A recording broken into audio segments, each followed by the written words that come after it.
আমার ঘর বসতি করব। আপনারা প্রথমে প্রশ্ন করবেন, এগুলো মেয়ে ছেলে কিয়ামতের দিন ভাগ্য জোরে পাওয়া যাবে?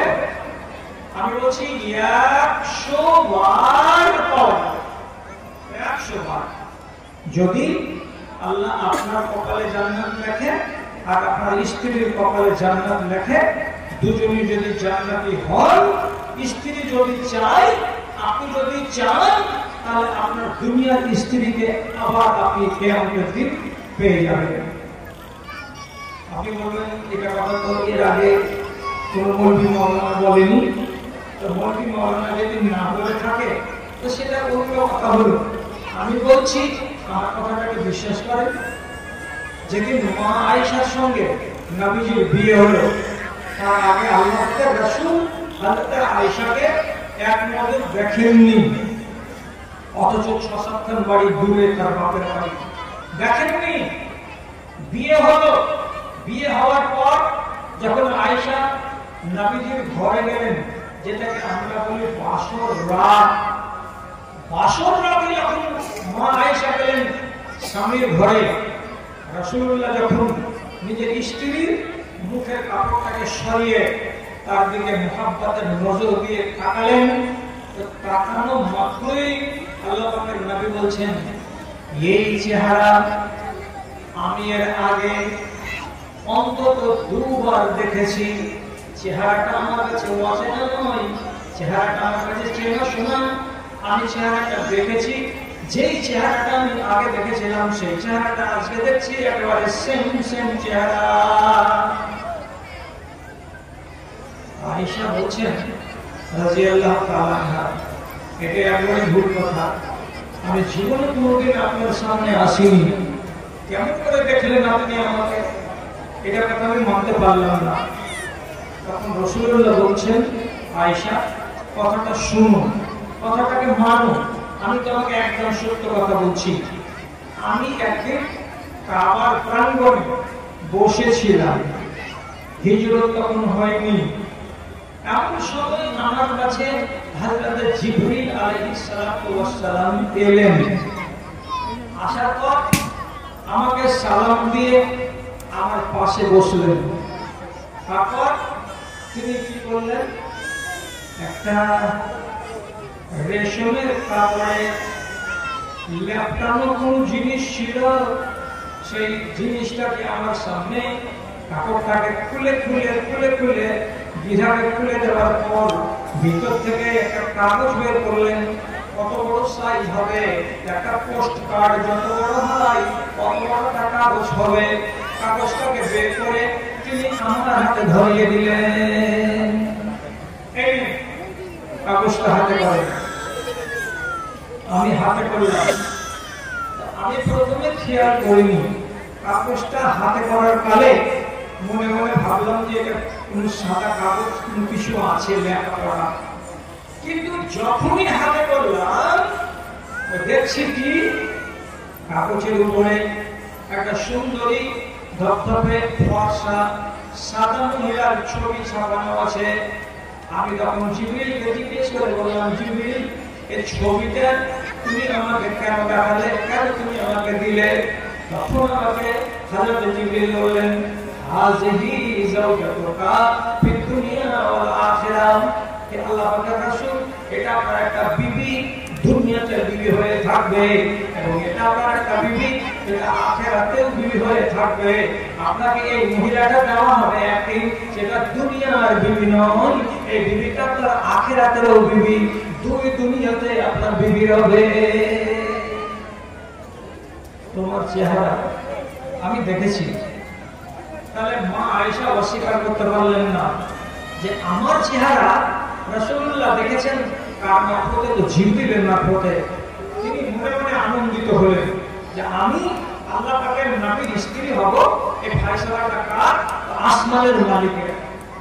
আসমান থেকে আল্লাহ রাব্বুল আলামিন আমাকে চয়েস করেছেন যে আমি নবী মুহাম্মদের বাড়ি বাড়ি হই, স্ত্রী হই। ভাই তাহলে কি জানলাম, এবার আম্মা আয়েশা যদি নবীজির 2 জাহানের বিবি হতে পারে, আপনার স্ত্রী কেন হতে পারবে না?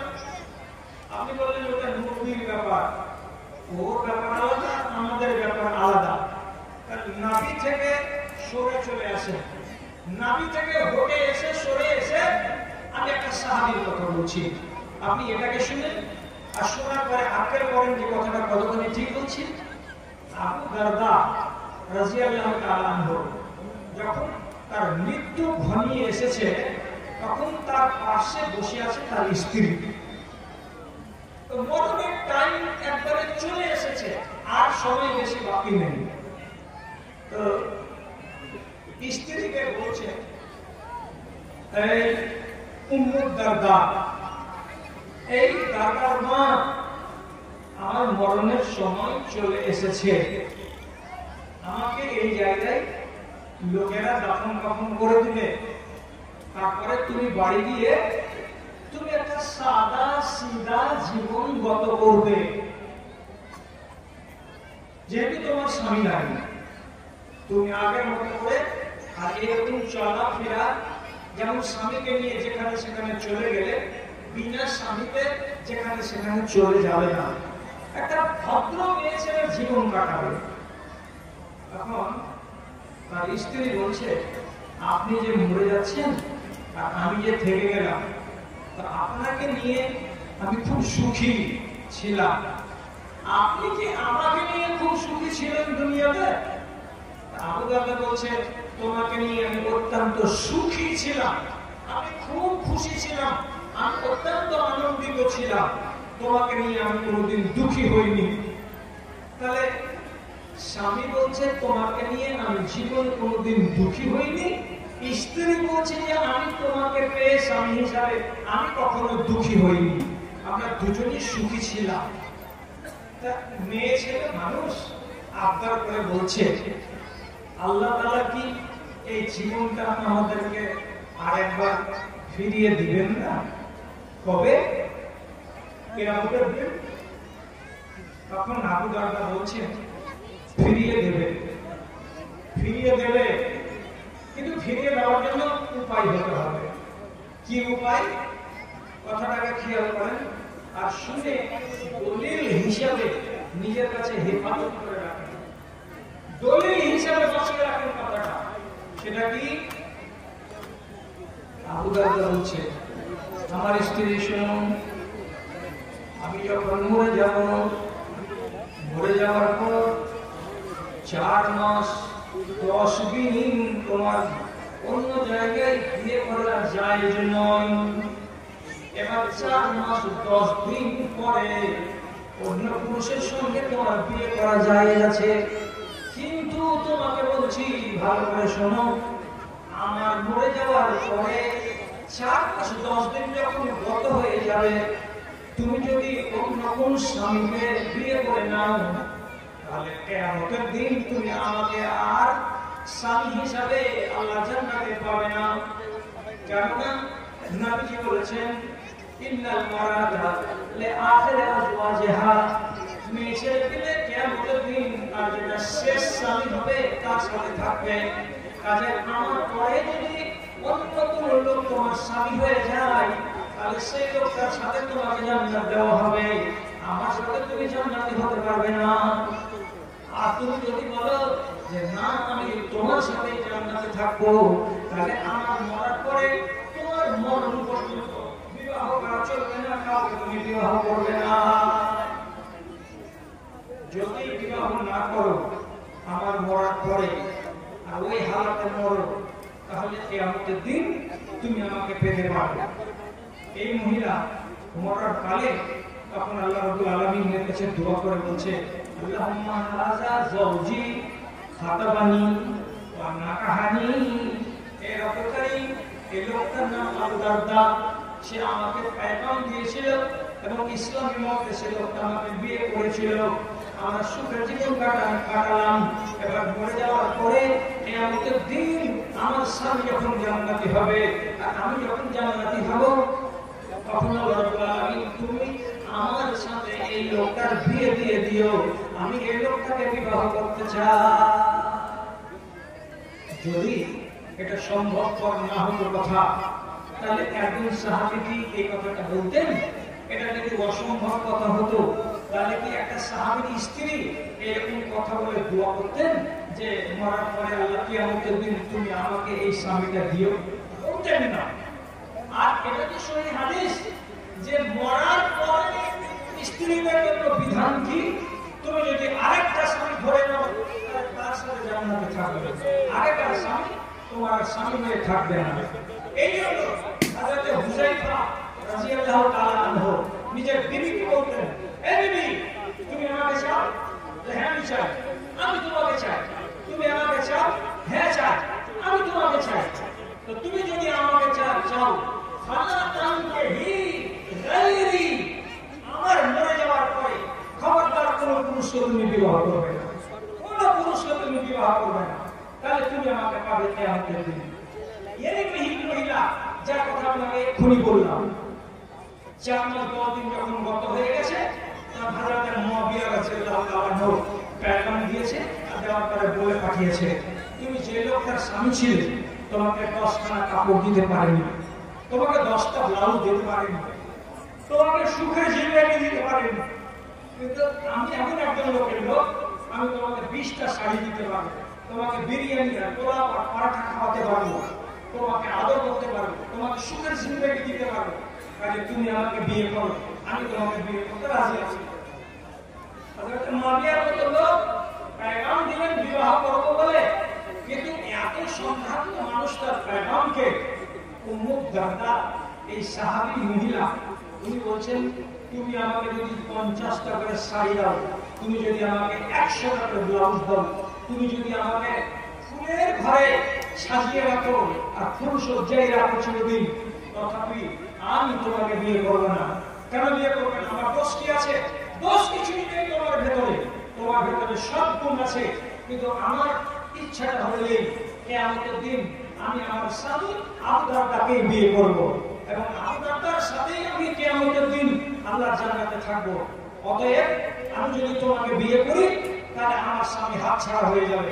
আমি স্বামী হাতছাড়া করে আমি এত বড় অভাগা কাজ করতে যাব না, তোমাকে আমি বিবাহ করবো না। বিবাহ করলেন না, অবিবাহিত জীবনটাকে কাটিয়ে দিয়েছেন এই মহিলা। তাহলে বলতে চাইছিলাম কি আপনাদেরকে, ওয়াজ তো অনেক শুনেছেন, ওয়াজ অনেক শুনবেন, ওয়াজ অনেক শোনার আরো সময় বাকি আছে। একজন আলেমের কাছে একটা বিষয়ের উপরে 1 ঘন্টা 1.5 ঘন্টা যদি আলোচনা শুনেন, ওই বিষয়টা আপনার কাছে স্পষ্ট হয়ে যাবে, ওই ব্যাপারে আর বেশি কিছু জানতে শুনতে হবে না। এইবার আমি একটা কাজে লাগবো, কাজে লাগার আগে শুধু একটা ছোট্ট কথা বলে দিচ্ছি, আর দেওয়ার পরে ওই কাজের দিকে আমি চলে যাচ্ছি। রব্বুল আলামিন বলছেন, তোমরা দুজন স্বামী স্ত্রী যদি সুখী হতে চাও তাহলে দুনিয়াতে সুখী হও। কি করে সুখী হব? রাসূলুল্লাহ বলছেন, রাহিমাল্লাহু রাজুলান আইকাযা আলাহু সুম্মা সাল্লা বিল লাইলি, একটা বেটা ছেলের উপরে আল্লাহ তাআলা রহমত নাযিল করে ওই বেটা ছেলেটার উপরে, যে বেটা ছেলেটা ফজরের টাইমে 15 মিনিট আগে 20 মিনিট আগে আযানের জেগে যায়, আর জেগে যাওয়ার পরে ওযু বানায়, আর ওযু বানানোর পরে 2-4 রাকাত নফল নামাজ আদায় করে, তারপরে যখন আযান পড়ে যায় তখন তার বিবি জাগতে পারে না, খেয়াল করে না, জানতে পারে না, তখন বিবির বিছানার কাছে গিয়ে আলতো আলতো করে তার পায়ে হাত দিয়ে তার তলায় সুরসুরি দিয়ে কিংবা তার মাথাটাকে হিলিয়ে হিলিয়ে টুলিয়ে টুলিয়ে চেতন করে দেয়। যখন বিবি হঠাৎ করে চেতন হয় তখন বলে, কেন চেতন করে লাজি? তখন আপনি তাকে জবাব দিয়ে বলবেন, আল্লাহ রাব্বুল আলামিনের নবীর ফরমান অনুযায়ী বিবিরে আমি ঢের রাতের বেলায় উঠেছি, 4 রাকাত নামাজ পড়েছি, এবার তুমিও উঠো, তুমিও যাবো, তুমিও 4 রাকাত নামাজ পড়ো, যদি নাইবা পড়ো তো জামাতের নামাজটা ফজরের নামাজটাকে টাইমে আদায় করো, তুমিও নামাজ পড়লে আমিও নামাজ পড়লাম, তুমিও ফজর আদায় করলে আমিও ফজর আদায় করলাম, আমরা দুজন মেয়ে আর ছেলে, আমরা দুজন স্বামী আর স্ত্রী একেবারে নামাজি জিন্দেগি কাটালাম। তাহলে তুমিও মরার পরে হবে জান্নাতি, আর আমিও মরার পরে হবে জান্নাতি। তুমি আমার জন্য সেই দিন হয়ে যাবে, আর আমি তোমার জন্য হয়ে যাব। একজন যদি কথা না শুনে, তাহলে স্ত্রীকে বলা হচ্ছে, তুমি তোমার স্বামীকে বারবার বারবার একই কথা বলো, যাতে 1 বার 2 বার 5 বার বলার পর অন্তত পক্ষে স্বামী সংশোধন হয় কার হাতে? বেশি বেশি করে সংশোধন হয় স্ত্রীর হাতে।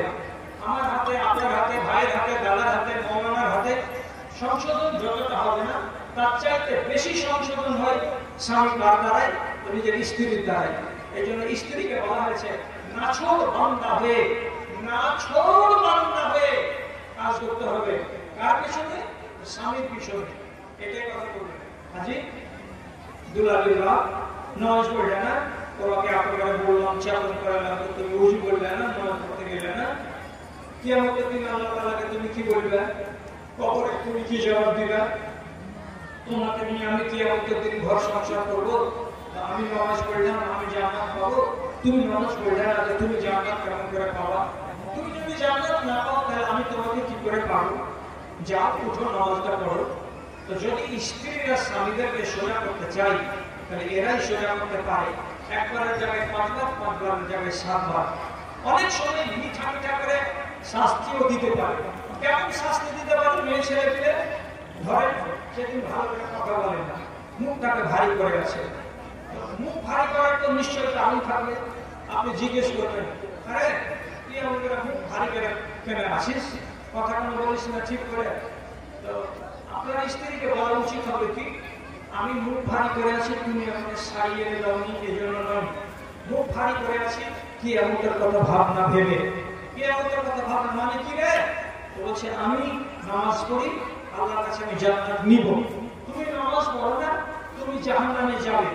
তো আমি একটা জাহান্নামী মানুষকে কেন এত আদর করে করে খাওয়াবো? আমি একটা নরকে যাবে যে মানুষটা, সে মানুষটাকে আমি কেন এত হুজুর হুজুর করবো? আর কেন তার লুঙ্গি খুঁজে দিব? কেন তার জামা খুঁজে দিব? কেন তাকে সব করে খেতে দিব? কেন খানা খাবে তখন আমি ওকে বাতাস করবো? এই জন্য আমার মনটা খুব বেজা, মনটা ভারী হয়ে আছে। তোমার আমলের দিনে দেখছি তখন আমার জিটা খুশি হয় না। এইরকম কথা যদি কোনো নারী বলতে পারে তার স্বামীকে, তাহলে স্বামীর মনের ভেতরে একটা চেতনা জাগবে। আর চেতনা জাগতে দিলেই একদিনের কাজ 10 দিনে, না হয় 10 দিনে, না হয় 20 দিনে সমাধা হয়ে যাবে ইনশাআল্লাহ। একটা বেপথের পথিক স্বামীকে যদি সোজা করতে পারে তো তার স্ত্রী পারবে। আর স্ত্রী যদি বেপথের পথিক হয়ে যায় তাহলে সোজা করতে পারবে কিন্তু একটা স্বামী। স্বামী ছাড়া অন্য কোনো লোক স্ত্রীকে সোজা করতে পারে না।